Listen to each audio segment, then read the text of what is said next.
एक तीसरा क्वेश्चन था वाष्पीकरण तथा उसको प्रभावित करने वाले कारक। एक ऐसी सतही प्रक्रिया जिसमें द्रव्य पदार्थों में सतह के कण क्वथनांक से नीचे किसी भी तापमान पर वाष्प में बदलने लगते हैं, ऐसी प्रक्रिया को वाष्पीकरण कहते हैं।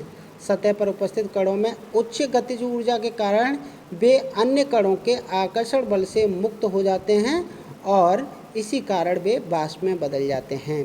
तो समझिए, वैसे सामान्यतः सभी की वाष्प बनती है पदार्थ जब हम गर्म करते हैं तो अपने क्वथनांक पर वाष्प में परिवर्तित होते हैं, किंतु वाष्पीकरण एक ऐसी प्रक्रिया है जिसमें जो सतह पर होता है, स्वतः जो वाले माने कोई भी द्रव्य है उसकी ऊपरी सतह के जो अणु हैं वे क्या हो जाते हैं, क्वथनांक से कम पर ही, उसके क्वथनांक से कम तापमान पर ही क्या होने लगते हैं, उनकी गतिज ऊर्जा अधिक होने के कारण वो अपने अन्य कणों से आकर्षण बल में कम हो जाता है उनका, और वह सतह छोड़ के वाष्पित हो जाते हैं।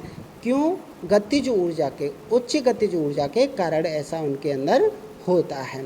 वाष्पीकरण को प्रभावित करने वाले कारक सतही क्षेत्रफल। सतही क्षेत्रफल बढ़ाने से वाष्पीकरण की दर बढ़ जाती है, आप समझते होंगे। जैसे क्योंकि ये सतही प्रक्रिया है, सतह पर जितने ऊपर होंगे कण, जितनी बड़ी सतह होगी उतने ही कण ज़्यादा वाष्पीकृत होंगे।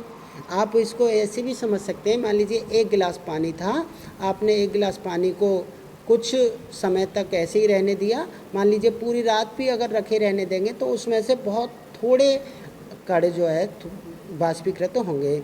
जबकि अगर एक गिलास पानी को आप फर्श पर फैला दीजिए तो आप देखेंगे कि लगभग पूरा पानी सुबह तक गायब हो गया। इसका मतलब ये हुआ कि उसका जो सतही क्षेत्रफल बढ़ गया और वह आसानी से वाष्पीकृत हो गया। तापमान में वृद्धि। तापमान बढ़ाने से वाष्पीकरण की दर बढ़ जाती है क्योंकि पदार्थ के कणों की गतिज ऊर्जा बढ़ जाती है। यदि तापमान बढ़ेगा तो वो क्या होंगे, पदार्थ के कण क्या हो जाएंगे, वाष्पीकृत हो जाएंगे, क्योंकि उनकी गतिज ऊर्जा बढ़ जाएगी। तापमान बढ़ता है तो गतिज ऊर्जा बढ़ती है, तो वो गतिज ऊर्जा बढ़ेगी तो जल्दी से वाष्पीकृत हो जाएंगे। दूसरा है आर्द्रता। अगर हवा में आर्द्रता है तो वाष्पीकरण की दर घट जाएगी। अगर क्योंकि नमी है, पहले से ही वातावरण में नमी है, तो मान लीजिए अधिक नमी के कारण वाष्पीकरण की दर कम हो जाएगी, क्योंकि द्रव्य की वहाँ वायुमंडल में उतनी आवश्यकता नहीं है, इसीलिए द्रव्य की वाष्पीकरण की दर घट जाएगी। ज़्यादा आर्द्रता होगी तो वाष्पीकरण कम हो जाएगा। ठीक है, वैसे ही वायु की गति। अगर वायु की गति बढ़ जाती है तो वाष्पीकरण की दर बढ़ जाएगी। क्यों बढ़ जाएगी? क्योंकि सतह पर जो कण होंगे बहती हुई हवा के साथ वो भी क्या होंगे, दूर भागेंगे, मतलब उनकी भी गतिज ऊर्जा बढ़ेगी, अतः वाष्पीकरण की दर बढ़ जाएगी।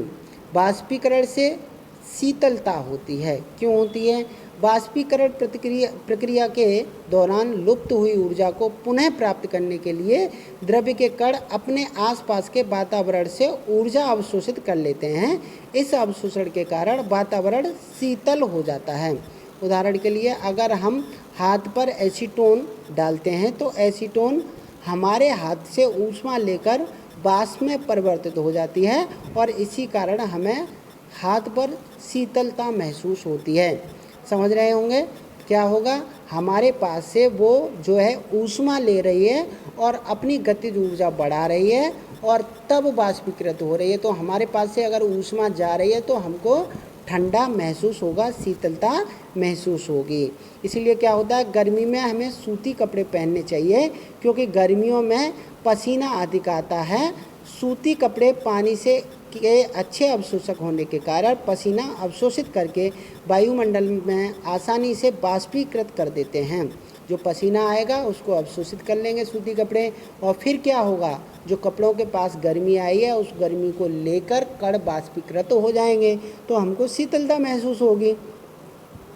इसीलिए गर्मी के समय क्या करते हैं, सूती वस्त्र पहनते हैं। क्योंकि वाष्पीकरण से शीतलता होती है, अतः गर्मी में सूती कपड़ों से आराम मिलता है। गर्मियों में अक्सर लोग मैदानों में पानी छिड़कते हैं, यह पानी मैदानों से ऊर्जा गर्मी प्राप्त करके वाष्प में बदल जाता है और उस जगह को ठंडा कर देता है, क्योंकि उस मैदान में उस मिट्टी से उस जगह से क्या होगा, ऊष्मा लेकर कण वाष्पीकृत होंगे, तो वहाँ से ऊष्मा जब जाएगी तो वहाँ पर ठंडा महसूस होगा। इस तरह से हमने तीनों क्वेश्चन का रिवीजन किया।